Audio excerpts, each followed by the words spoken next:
Here we go. Welcome to Coach's Corner episode 27. 27. I am Coach Justin Schollard. And I'm Coach Ethan Wolf. And today we are going to do a 3-hour lecture on the combustion of a calorie in the mitochondria of your cell. So buckle up, guys. This is going to be a wild ride.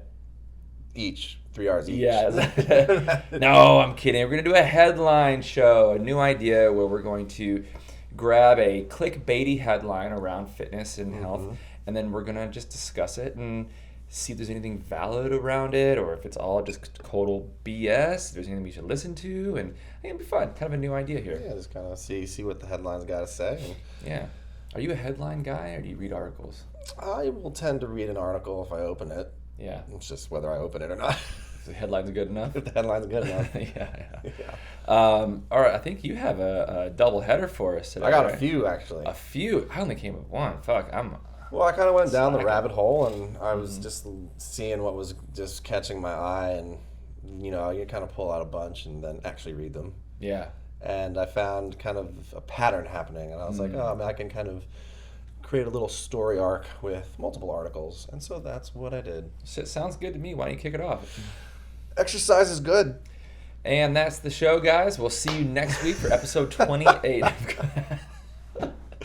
No, but fundamentally, that is kind of the backbone. I mean, obviously, we're both avid movers and exercisers, and coming from an exercise background specifically, and kind of, nutrition obviously comes with that as well, but that was more secondary. I definitely started with the body.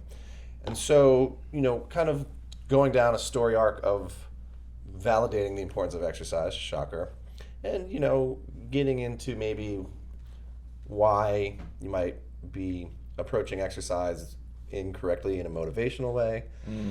What is kind of a minimum effective dose? Kind of battling preconceived notions there, and then also a little more of an out there motivational thing that I found interesting because, one, it was a catchy headline, which I will read to them all, but it was also kind of shows the complexities of the body for me a little bit. And, fundamentally things are pretty straightforward, there is also many nuances to this little system of ours. Yeah. Yeah. Mine's about exercise too, actually. So Yeah. good. All right. Well, what's headline number So one? the first one is Exercise, the Surgery Secret. The surgery secret. The surgery secret. Exactly. Interesting. Interesting. And in a nutshell, it basically talks about those that are physically active or exercise have severely less complications and issues after surgery. Yeah, well, I've heard this, and this actually goes back to having more muscle mass on you increases your survival rate of cancer and having to have like your hip replaced, or whatever, because when you are post-op, you're going to atrophy, right? 100%. And so if you're already older and you don't have any muscle, then you probably are more likely you're going to die in recovery. It's really interesting because resistance training in general increases tissue capacity, which is kind of a broad umbrella term for basically your tissues being resilient to everything, anything from trauma, impact, stretching, everything. So fundamentally, by having more tissue capacity, you'll heal faster and be more resilient to the stress of, let's say, a scalpel. But it was really interesting because they actually were mainly just looking at 7,500 steps as their data marker. And again, all this is coming from WebMD, so all these articles are study-based, right? They're not just like an opinionated blog. And they found that somebody who does 7,500 steps a day has 51% less chance of complication after surgery, and that can range everything from infection to slow wound healing and all types of stuff for at least 3 months, including rehospitalization and ER visits, everything. So just simply getting your steps in every day, 50% reduction in complication. I think it just kind of comes back to understanding that your body is an ecosystem. And one of the analogies that I like is to think of your bond as like a pond, right? Where there's all this life in there. There's fish, there's algae, there's insects. Yeah. But if the pond stops moving, even if it's just a little bit, whatever little spring is feeding it and whatever little drain is sort of getting it back out into the earth, there's a little current in that pond that keeps it fresh, it keeps the ecosystem in balance. Yeah. But if the pond can't drain itself anymore, or if the creek stops flowing and it becomes stagnant, then it's all of a sudden it's overgrown in algae, the water becomes acidic and toxic, things start to die, you know, the ecosystem gets thrown off. And I think that like that article kind of reminds me that it's not that like walking is going to like build a bunch of muscle, but it just keeps it keeps the pond filtering itself out. It keeps your system moving. Yeah, right? I mean, they never, always drink running water. And I think, if people have lived near creeks or things like that, and the water is somewhat polluted, when it's free flowing, it tends to be clear. You might not see what pollution's present, but you see those little like alcoves where, like you were just saying, the water starts flowing. You'll see like the foam start developing. And you just see if there are pollutants where they start to form in the stagnant water. And so it's like our bodies, if we're sedentary, it's like that. 100%, right? Yeah. And it's also like they're saying like increased stress response, right? So as we've talked about, by introducing stress, your body creates an adaptation to be able to handle stress. And obviously they're saying like even emotionally, like pre-anxiety about surgeries, just even that kind of stress, also to obviously the stress of the surgery, but even everything up to like even increased oxygen uptake during anesthesia from just having more exercise under your belt. Yeah. So fundamentally kind of validating that like if you don't think you need to move, like heaven forbid any of us has to go under the scalpel. We don't want that obviously, unless it's a chosen like plastic surgery, which I just wouldn't recommend either. But I think for me it was just validating that like, look, for the quality of life that we probably all want to have, we should just be moving our bodies. And it doesn't mean that you have to be out there being an Olympic lifter. It just means you got to at least do your walking. Although they did talk about how like HIIT training also had like a 57% decrease in complications. Same thing. Yeah, so. and I think like even just some of the research coming around like Alzheimer's and like some of these degenerative cognitive diseases, it's like if you just train and you release those endorphins and you keep your brain malleable and you endure a little bit of stress, it's like the recovery from that stress is what creates resiliency, right? Exactly, 100%. And so, kind of validating that exercise is essential and that everybody should be doing it for one reason or another, this article was basically, let's see here, jumpstart your exercise with this mindset reset. Oh. And I was like, oh, interesting, okay. And fundamentally, in a nutshell, it was basically saying that most people exercise for aesthetic reasons. They want the beach body and they want to lose weight. And that fundamentally more and more research is showing that exercise really has a minimal impact on your weight loss. It has to do with food. I can't out-train my shitty diet? I know. Is that what you're trying to tell me, Ethan? That's what this study is saying. And so, they basically list a bunch of reasons that you should exercise, like having a healthier heart, strengthen your heart, less beats per minute, lower blood pressure. Boring. Right? I know, right?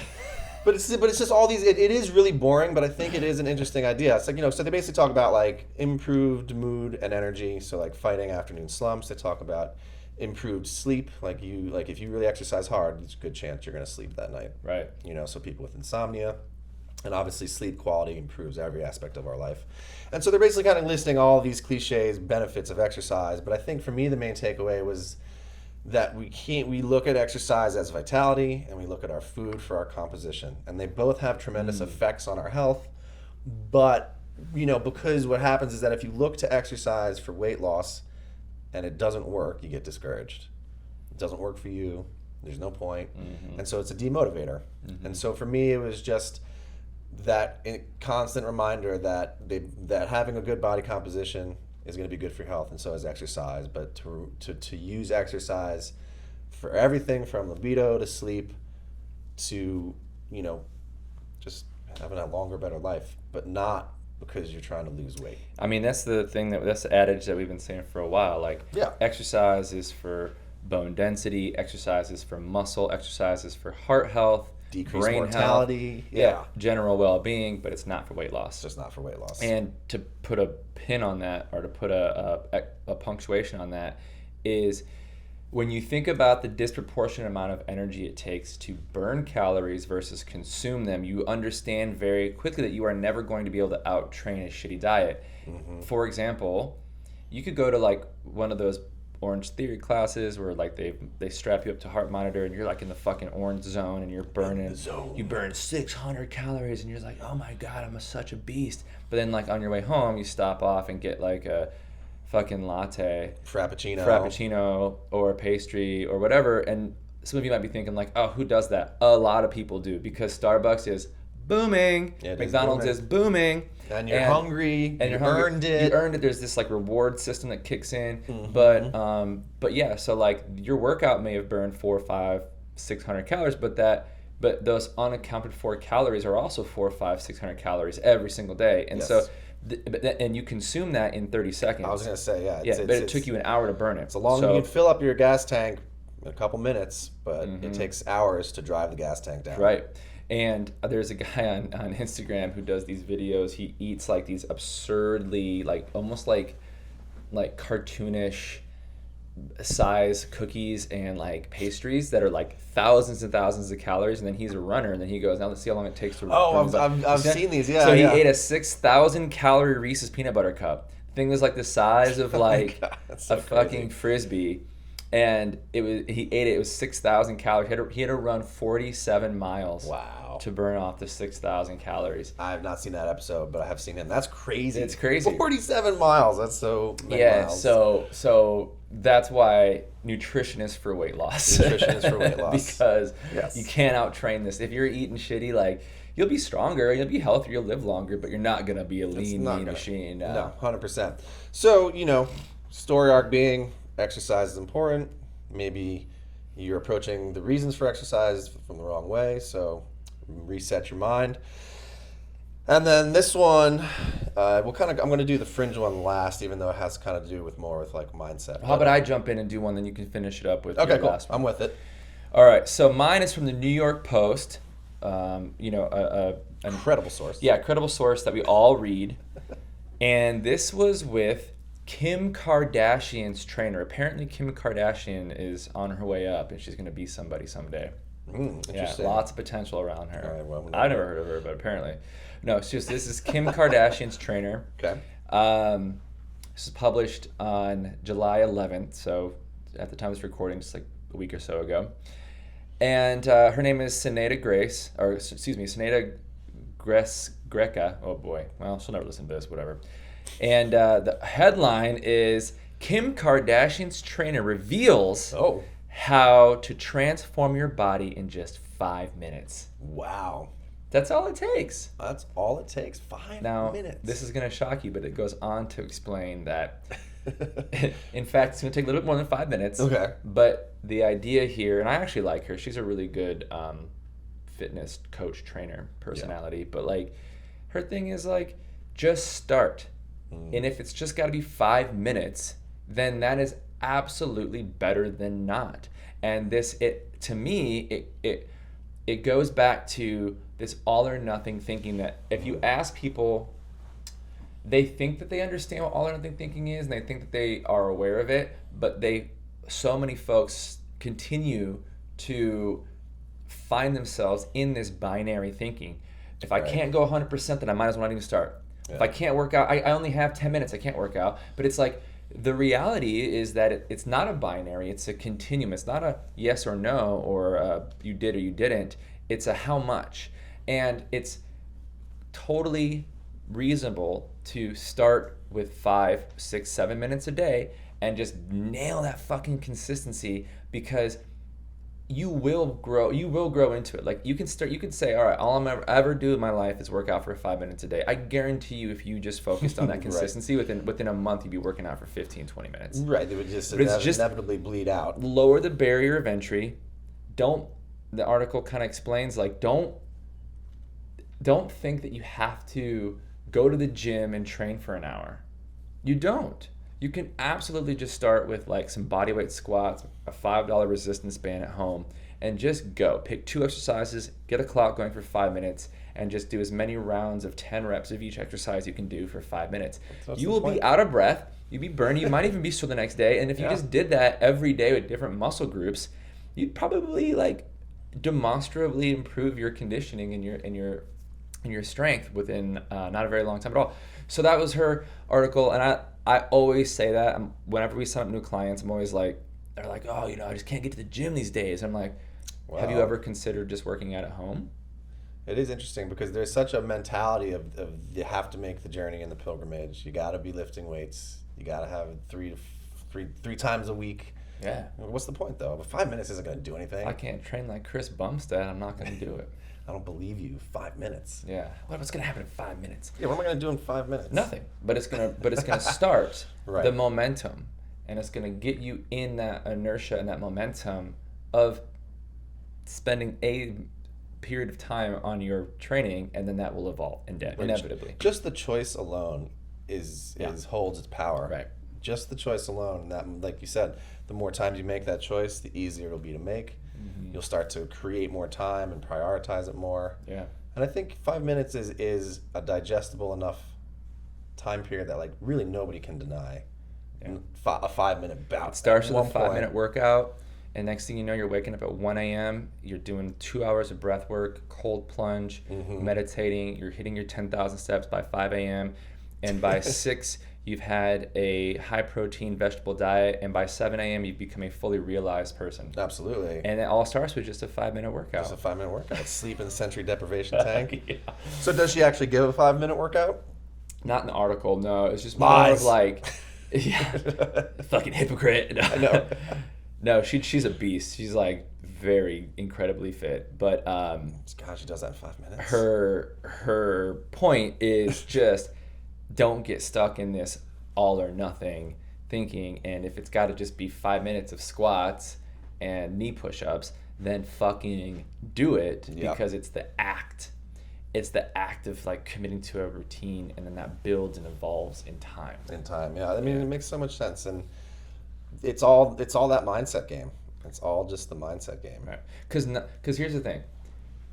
We all understand that you are not going to see results without consistency. Right. Yet, because we know that, we have a crazy ability to delay starting because we want to wait until we can commit to something that we can be consistent with. And so it's like this weird self-sabotage that happens. Like you aren't consistent because you're waiting for a moment when you can be consistent, and then when you dig deeper, it's because I can't get to the gym, I'm just too busy to get to the gym right now, I can't do it, and I don't want, and then so it's like none of it matters. Nothing matters if you aren't consistent. So if it's got to be the 5 or 10 minutes, then fucking do it. Right. Because in 1 year from now, if you trained hard for 5 minutes 5 days a week versus waiting for the right time to start, you're probably going to be in much better shape. Without question. Yeah. And so that kind of has actually a nice little segue into, this is one of the articles that I saw, and it doesn't have the most tantalizing headline, but it was interesting because it was enough to be curious. And it says, studies suggest the least amount of exercise a person needs for health. And I was like, oh, okay. Because it's what is the least I can do? 1 second. 1 second, 5 minute workout. 1 burpee. Exactly. But they basically did a bunch of analysis of people that did 7,500 or about, let's say 8,000 steps, 0 days a week, 1 to 2 days a week, and then 5 to 7 days a week. And what they found was that all of the groups had, this 5 to 7 days a week had a 16.5 decrease in mortality rate for the following decade. Wow. And the 1 to 2 days a week had a 15% decrease. And so basically 1 to 2 days of walking about 4 miles has a marginal difference than 5 to 7 days. Wow. Now, I don't want this information to come out and be like, well, great, I can do just barely anything. But the fact is, like, if you are a weekend warrior, to even almost 5 minutes, that like every little bit does count. And if you can't do 10,000 steps 7 days a week, or you can't make it to the gym 3 times a week, that even just going outside on the weekends and going for a little bit longer of a walk, take your kids, whatever, is going to have a tremendous impact on your health. Yeah. So it's just the reminder that like every little bit, every little 5 minute workout you do does make a difference. So, you don't have to make the mountain out of the molehill. Right. Would I encourage people to do steps every day? Absolutely. But that fundamentally, every little drop in the tank. Yeah. But if you don't put anything in there, it's nothing's going to happen. Yeah, it's so interesting because I think that it's we get, again, the 10,000 steps a day. It's so famous now. Everyone's talking, Yes. 10,000. And it's like, listen, that's hard. It takes real, like, I walk my dogs 2 times a day, like clockwork. Right. I always have. And even with 2 walks, Yeah. I'm usually around like 7,000 steps. Yeah. I mean, I will say it's pretty rare for me to hit 10,000. I mean, I don't normally keep my phone in my pocket when I'm training, so I'm on my feet all day. Oh, you're I'm probably moving clocking around. way more than you think. But it's also not the same kind of steps. Like when I go on a concerted walk, I tend to work up a sweat, right? When I'm kind of, even though I'm on my feet and I'm counting steps in my training or when I'm training people, it doesn't get my like metabolism revved up in the same kind of way. Right. But so self-admittedly, I probably don't get 10,000 steps in very often. I don't have dogs. I try to go on walks, but it's hard. But I bet you I get 7,000 a day. Right. Which is shown to have So there you go. So there you go. But I found that it's about a solid hour of feet on sidewalk walking. Yeah. Plus around the house activity. So it's like a day. solid hour of walking plus, going to the bathroom, going to the kitchen, blah, blah, blah. But just a hack that I have, I'm going to let you guys know a little hack. I like the hacks. Take phone calls standing up. That is a big one. Because you're just going to start pacing. Right. And I'll clock 2,000 steps in a 20-minute phone call just standing up pacing. I mean, it's also one of those things, just like a standing treadmill or a walking treadmill. Definitely. If you watch a movie, anything like that, just get on there. Yeah. Get a little movement in your body. For sure. So, okay, do you have another one for us? Yes, and so this is the kind of the odd one, and this headline got me, and it's the real reason you're not motivated to exercise. And I was like, whoa, what is the real reason? The real reason. Now, this again is a little fringier science, but it was all studies done on mice. And it's been going around, and if you don't know, they use mice very often because their physiology, oddly, is very similar to humans, and so that's why they're used before human trials. And a lot of the time, there are pretty solid parallels. And they're basically talking about the gut biome, the bacteria of your gut. And so, like, unlike genetics, which can influence many other aspects of you, or your physiology and your health, the gut biome is completely determined pretty much by lifestyle. So the food you eat, how dirty your hands are, just exposure to bacteria fundamentally. And, there's some crazy, like, percentage that, like, 10% of your body weight is your gut biome. Whoa. It's some crazy high number. Really? Like I'll have to look it up in a second here, maybe. But it's like an intensely high number, and like fundamentally, we will never live without our gut biome.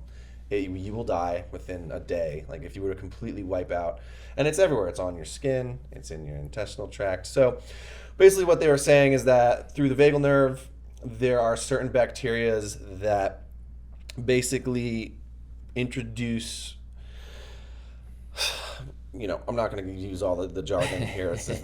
But basically what they do is it triggers something in the brain that breaks down dopamine and basically stops it from breaking down dopamine. And so that fundamentally, the more dopamine you have, the more of like a reward mechanism, almost like a runner's high and more excitement. And so if you exercise and basically you get that, or if your biome is just doing that and you exercise and you get dopamine in your brain, it's going to have more of a reward, and you're going to be more motivated to go and exercise again.